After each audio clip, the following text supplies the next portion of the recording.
नमस्कार, मैं हूं रचा शर्मा। आप सभी दर्शकों का अन्नदाता कार्यक्रम में स्वागत करती हूं। किसान का जीवन बहुत मुश्किल होता है। वो अपने खेतों में लंबे समय तक काम करता है, उसका ध्यान सदैव फसल में ही लगा रहता है। वो अपनी कड़ी मेहनत की ताकत पर अपना जीवन व्यतीत करते हैं। ऐसे ही किसानों की प्रगति के लिए हम खेती बाड़ी से जुड़ी कुछ महत्वपूर्ण जानकारियां आप तक लाते हैं। हर रोज सुबह आपके सामने हाजिर होते हैं। तो चलिए कार्यक्रम शुरू करते हैं और सबसे पहले देखते हैं क्या है आज के अन्नदाता में। जीरो टिलेज मशीन से गेहूं की बुआई का तरीका।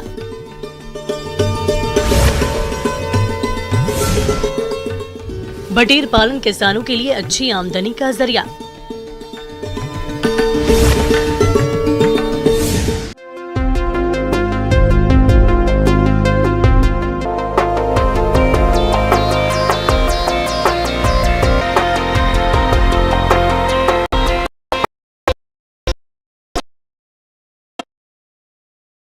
और झारखंड में अक्सर किसान धान की फसल लेने के बाद रबी में गेहूं की खेती करते हैं, जिससे कि वो गेहूं की बुआई समय से नहीं कर पाते। साथ ही इसकी खेती के लिए खेत की तैयारी आदि भी अधिक खर्च होता है। बुआई करते हैं तो इस शून्य जुताई यंत्र का प्रयोग कैसे करना है और इसकी खासियत क्या है, आइए जानते हैं कृषि विज्ञान केंद्र सबौर भागलपुर के जिला कृषि अभियंता डॉक्टर पंकज कुमार से।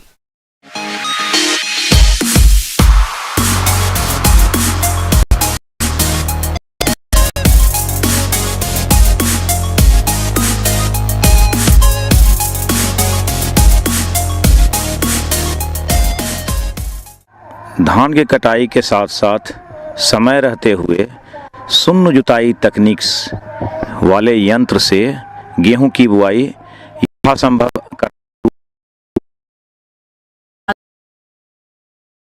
प्रतिदिन बढ़ती जा रही है। आज खेती किसानी के कामों से संबंधित कई प्रकार के कृषि यंत्र व मशीनें आ चुकी हैं, जिनसे कम समय और कम श्रम में अधिक कार्य किया जा सकता है। ऐसी ही एक मशीन है जो गेहूं की बुआई के लिए उपयोग में लाई जाती है, जिसका नाम zero tillage seed drill machine है। इसकी सहायता से किसान भाई बड़ी आसानी से गेहूं की बुआई कर सकते हैं।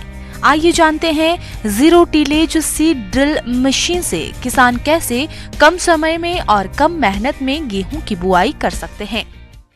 जीरो टिलेज जिसको कहते हैं शून्य जुताई उसे कहते हैं, जिसे कि हम बिना जैसे आप पीछे देख रहे हैं कि धान की कटाई हो गई है और एक वैसे मशीन जिसको कि शून्य जुताई तकनीक कहते हैं, वैसे यंत्र से हम गेहूं दे करके और फर्टिलाइज़र दे करके हम बुआई कर दिए हैं। अभी अगर आप समय पर खेती करते हैं, गेहूं की बुआई करते हैं, तो आप 100 किलो प्रति हेक्टेयर के हिसाब से बीज और 150 किलो प्रति हेक्टेयर के हिसाब से DAP या NPK का प्रयोग करते हुए बुआई कर सकते हैं।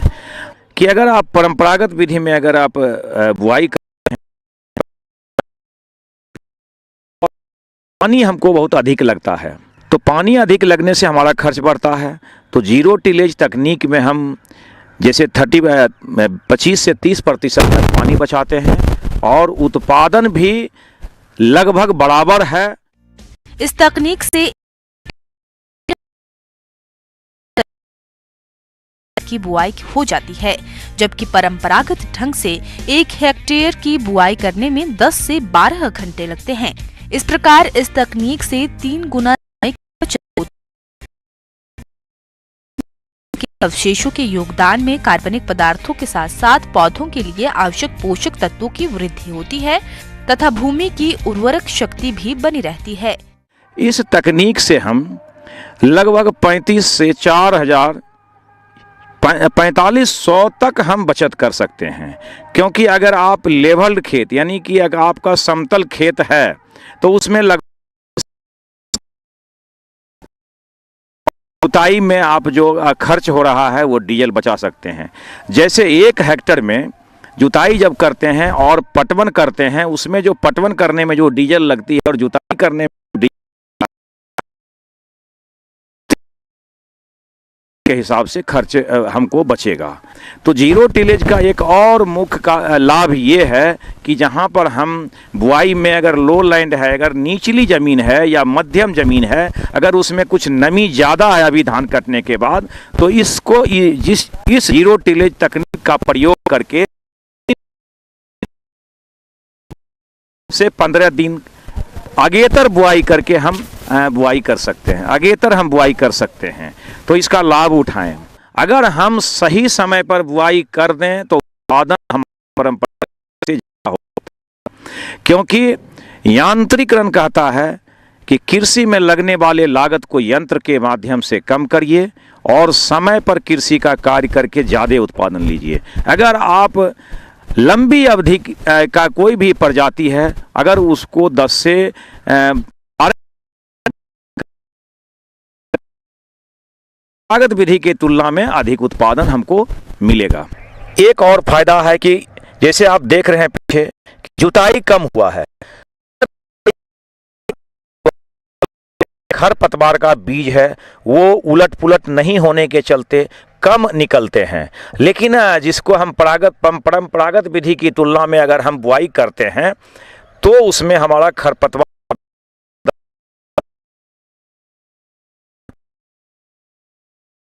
तो उसके बाद हमारा जो फसल का परिपक्व अवधि है वो हमारा कम से कम 5 से 6 दिन पहले हमारा हो जाता है इसमें, और अगले फसल के लिए हमारा जमीन पहले तैयार हो जाता है। किसान भाइयों, अभी तक आपने खेती से जुड़ी हुई कुछ उपयोगी जानकारी दी। कार्यक्रम में आगे भी है खेती बाड़ी से जुड़ी कुछ महत्वपूर्ण जानकारियां, तो बने रहिए हमारे साथ।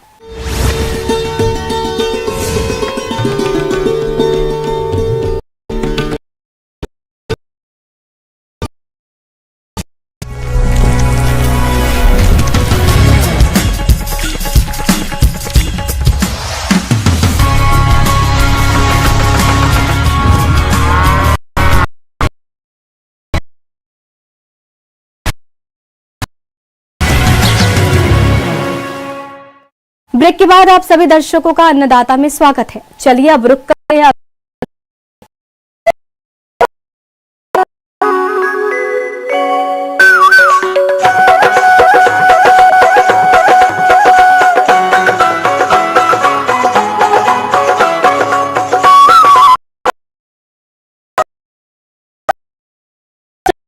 बटेर भूमि पर रहने वाले जंगली पक्षी हैं जो ज्यादा लंबी दूरी तक नहीं उड़ सकते हैं और भूमि पर घोंसले बनाते हैं। इनके स्वादिष्ट मांस के कारण इनका शिकार किया जाता रहा है, लेकिन अब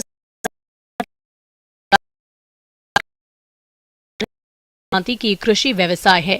इस पक्षी में रोगों का प्रकोप बहुत कम होता है, साथ ही इस व्यवसाय से अधिक लाभ भी मिलता है। इतनी सारी खूबियों को देखते हुए अगर आप भी बटेर पक्षियों का पालन करना चाहते हैं तो किन किन बातों का खास ख्याल रखें, इस बारे में और अधिक जानकारी दे रहे हैं कृषि विज्ञान केंद्र सबौर भागलपुर के पशु वैज्ञानिक डॉक्टर जिया उल हुदा से।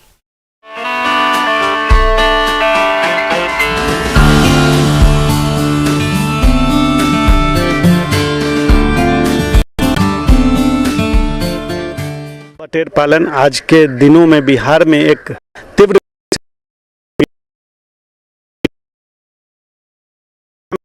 के बीच में ये भाव है कि बटेर बहुत गर्म होता है, इस वजह से वो गर्मियों के दिन में भी इसका सेवन नहीं करते हैं। ऐसा कोई बात नहीं है।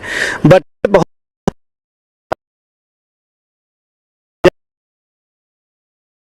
बटेर का सेवन कर सकते हैं। हाँ, कुछ लोगों के बीच में भ्रांतियां हैं कि बटेर पालन पर बैन है, ऐसे कोई बात नहीं है और आप आसानी से उसको बेच सकते हैं। बटेर पालन में दूसरी सबसे बड़ी बात है कि इनको बीमारियां बहुत कम होती हैं। सेंट्रल एवियन रिसर्च इंस्टीट्यूट के द्वारा विकसित कैरी उत्तम, कैरी पर्ल है, बहुत ऐसे प्रभेद हैं जिसका पालन आप कर सकते हैं और इस पर कहीं से कोई भी प्रतिबंध नहीं है। बटेर पालन के लिए फराओ, इंग्लिश सफेद, ब्रिटिश रेंज, कैरी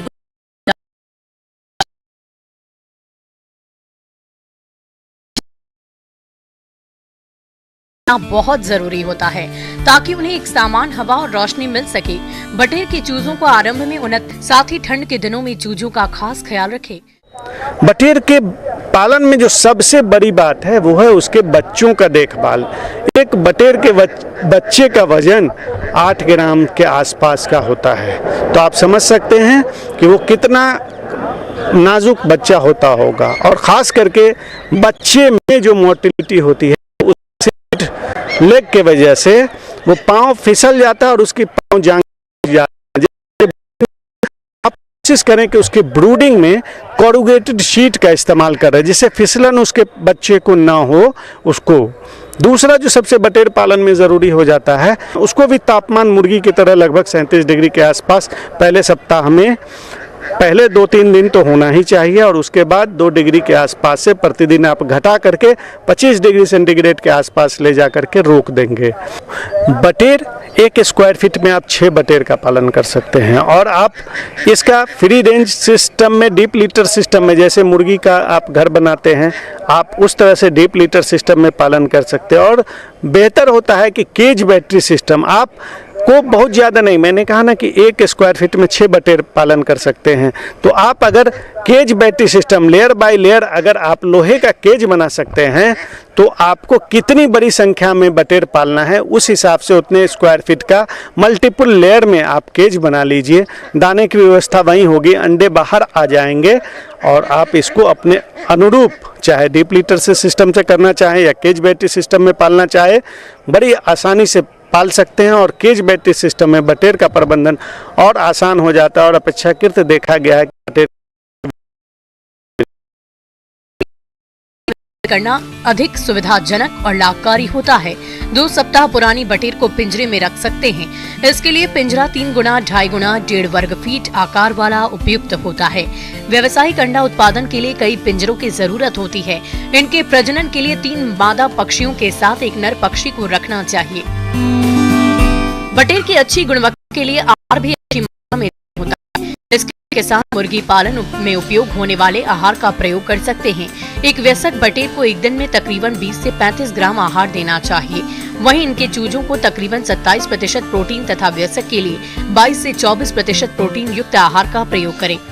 बटेर के फीड में आप जो मुर्गी का प्री स्टार्टर दाना होता है आप उसको दें, नहीं तो थोड़ी प्रोटीन की मात्रा बनाकर और एक विशेषज्ञ से भी आप सहायता स्थापित कर बटेर पालन के लिए आप खुद घर में ये पैदा कर सकते हैं।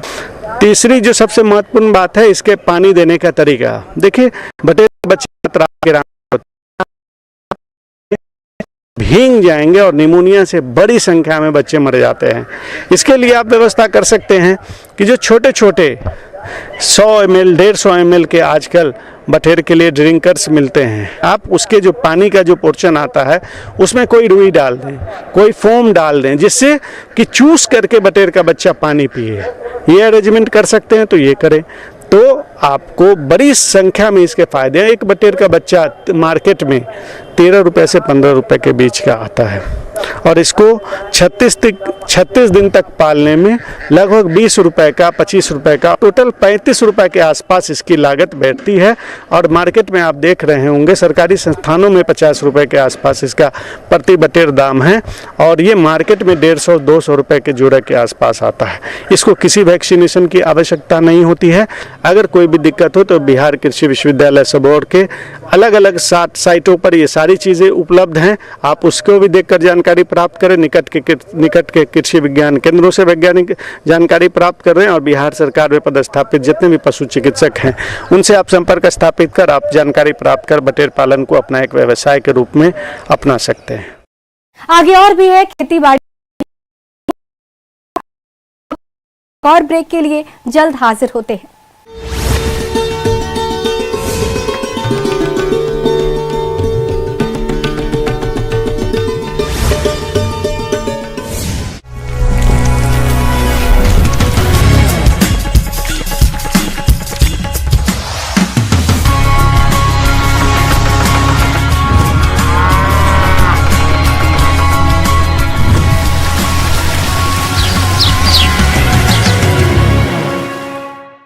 ब्रेक के बाद एक बार फिर से आप सभी दर्शकों का अन्नदाता कार्यक्रम में स्वागत है। बढ़ते हैं अगली प्रस्तुति की ओर।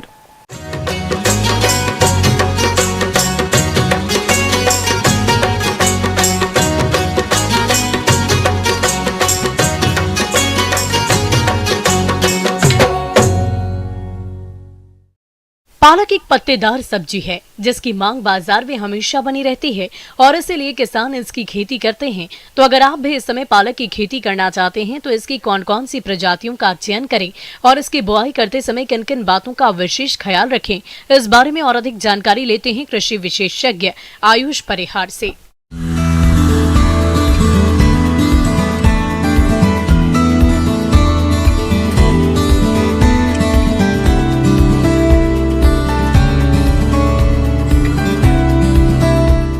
हम ये सभी जानते हैं कि खरीफ की फसल कटने और एवं फसल बारिश के खराब होने के कारण हमें काफ़ी नुकसान हुआ है।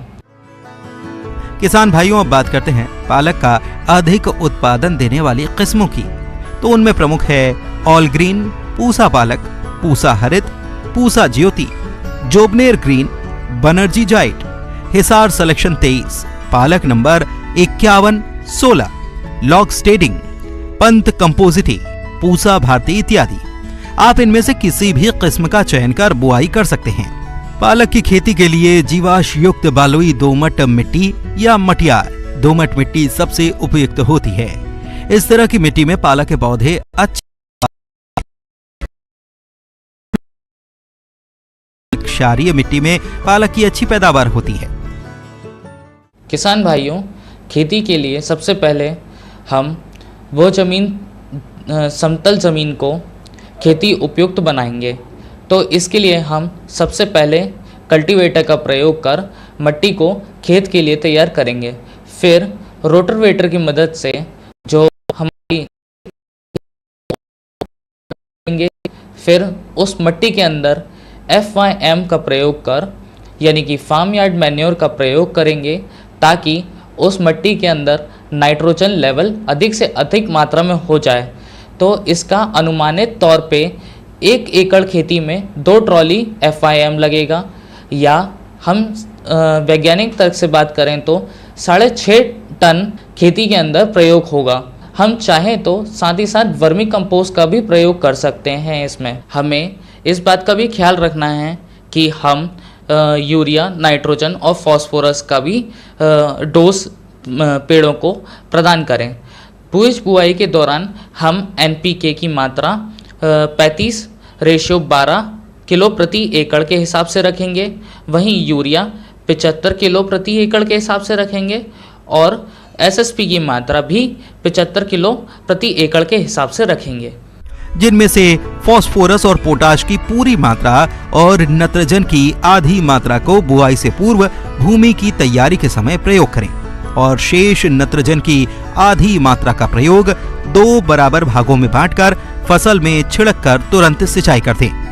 पालक की खेती के लिए 30 किलोग्राम बीज की मात्रा प्रति हेक्टेयर के लिए पर्याप्त होती है। बीज और भूमि जनित बीमारियों से पौधों की सुरक्षा के लिए मैंकोजेब दवा 3 ग्राम प्रति किलोग्राम बीज के हिसाब से बीजोपचार अवश्य करें। तो जब हम बुआई प्रक्रिया करते हैं तो उसमें 2 तरीके की बुआई प्रक्रिया होती है। एक तो होती है छिड़काव विधि और दूसरा होती है रो टू रो विधि, जिसको हम क्यारी से क्यारी विधि कहते हैं। पहली वाली बुआई के अंदर ज़्यादा से ज़्यादा बीज लगता है और कम से कम उत्पादन होता है। पहली छिड़काव विधि जब हम करते हैं तो इसके अंदर हाथों का प्रयोग कर बीजों को समतल ज़मीन के ऊपर बिखेर दिया जाता है। वहीं हम बात करें रो टू रो के अंदर बीजों की नियमित मात्रा का प्रयोग कर उसका सोइंग की जाती है। तो उस समय हमें कतार से कतार विधि के अंदर पौधों से पौधे के बीच में 15 सेंटीमीटर का फासला रखना है और जो बीज की बुआई होती है वो 3 से 4.5 सेंटीमीटर तक की होती है। इसमें यह फ़ायदा रहता है कि जब हम पानी की सप्लाई करेंगे तो हम कम मात्रा में पानी का उपयोग कर अधिक से अधिक फसल का उत्पादन ले सकते हैं। किसी भी फसल से अच्छा उत्पादन प्राप्त करने के लिए सिंचाई करना जरूरी होता है और पालक के बीज अंकुरण के लिए नमी की आवश्यकता होती है। नमी की कमी महसूस होने पर हल्की सिंचाई करें। बीज अंकुरण के बाद सर्दी के मौसम में हर 10 दिन के अंतराल पर सिंचाई करने से पालक के पत्तों की अच्छी बढ़वार होती है। खरपतवार को नियंत्रित करने के लिए हम फसल की बुआई के 72 घंटे के अंतर्गत पेंडामेथिलिन का प्रयोग करेंगे। 3.4 लीटर पेंडामेथिलिन को 700 लीटर पानी में घोल बना के प्रति हेक्टेयर की दर पे हम इसको प्रयोग करेंगे। कुछ गिने चुने खरपतवार जैसे मकोई, बथुआ और गाजर घास जिन्हें हम हाथों से निकाल दें या फावड़े अथवा मजदूरों की सहायता से हटा दें। पालक की फसल को ज़्यादा से ज़्यादा रोशनी प्रदान हो और वो अधिक से अधिक उपज देने में सक्षम हो। उपयोग करें ताकि आपको अधिक से अधिक मुनाफा हो और कम से कम लागत में आप अपने अच्छे से अच्छे खेत का ध्यान रख सकें।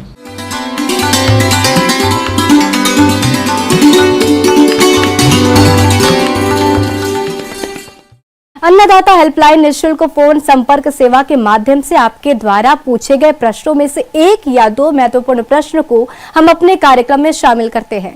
इसी के तहत आज का चयनित प्रश्न और इसका जवाब इस प्रकार है। आज के अन्नदाता कार्यक्रम में हमने जिस प्रश्न को शामिल किया है उसे पूछा है गांव बिबुना, जिला सीवान से रविंद्र कुमार जी ने। आप एक्वेरियम में रंगीन मछलियों के पालन के व्यवसाय से जुड़े हैं और इससे जुड़ी अधिक जानकारी चाहते हैं। तो रविंद्र जी, आपकी जानकारी के लिए देखिए कार्यक्रम का यह अंश।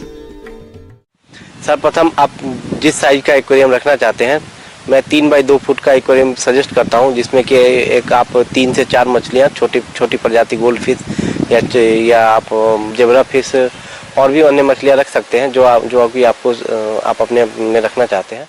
रंगीन मछलियों के अनेक प्रजातियां हैं, पर इन्हें एक्वेरियम में एक साथ रखने के पहले जानना आवश्यक है कि ये एक दूसरे को हानि तो नहीं पहुंचाएगी। छोटी आकार की मछलियां रखना एक्वेरियम के लिए ज्यादा बेहतर माना जाता है, जिनमें शिशुजनक मछली जैसे गप्पी, शर्ड, टेल, प्लेटी, मौली आदि और अंडजनक मछली जैसे gourami, gold fish, angel, dollar fish, puntius आदि को पाल सकते हैं। आमतौर पर 2 से 5 सेंटीमीटर औसतन आकार की 50 मछलियां प्रति वर्ग मीटर जल में रखना ज्यादा बेहतर माना गया है। एक्वेरियम को खरीदने के बाद उसे सजाने से पहले अच्छी तरह से साफ पानी से धो लें। इसके बाद साफ बालू की परत बिछा दें और उसके ऊपर छोटे छोटे रंगीन पत्थर की एक परत को बिछा दें। पत्थर बिछाने के बाद थर्मोस्टेट, एरेटर और फिल्टर को लगा दें। एक्वेरियम में जलीय पौधा लगाने से ये और भी आकर्षक लगता है। और के हमें थर्मोमीटर का या रियोस्टेट की आवश्यकता पड़ती है।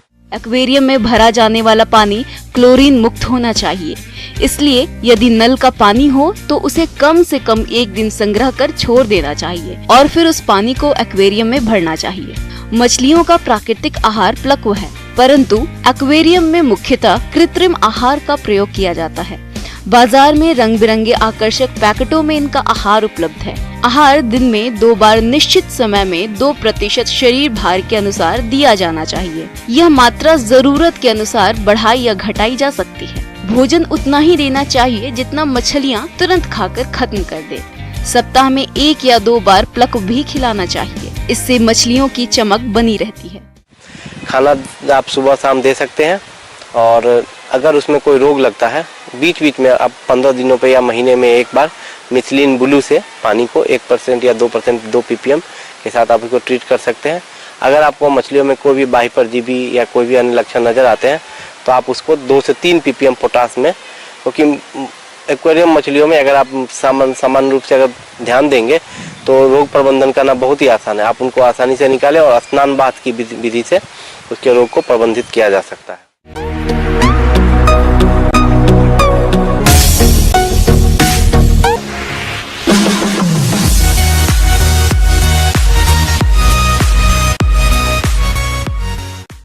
आइए अब एक नजर डालते हैं राज्य के कुछ चुनी हुई मंडियों के प्रमुख फसलों के बाजार भाव पर।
किसान भाइयों, अन्नदाता आपकी सेवा के लिए संकल्परत है।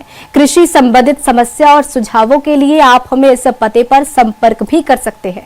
प्रोड्यूसर अन्नदाता, news 18 Bihar Jharkhand, Ramoji film city Hyderabad 501512। साथ ही आप हमें ईमेल भी कर सकते हैं। हमारा ईमेल है p18annadatabihar@nw18.com। इसके अतिरिक्त आप हमें निशुल्क हेल्पलाइन नंबर 180088926163 पर सोमवार से शनिवार सुबह 10 से शाम 4 बजे के बीच संपर्क कर सकते हैं। किसान भाइयों, अब समय हो रहा है आपसे विदा लेने का, तो हमारी अन्नदाता टीम को दीजिए इजाजत। कल फिर आपसे होगी मुलाकात कृषि संबंधित कुछ और महत्वपूर्ण जानकारियों के साथ। नमस्कार।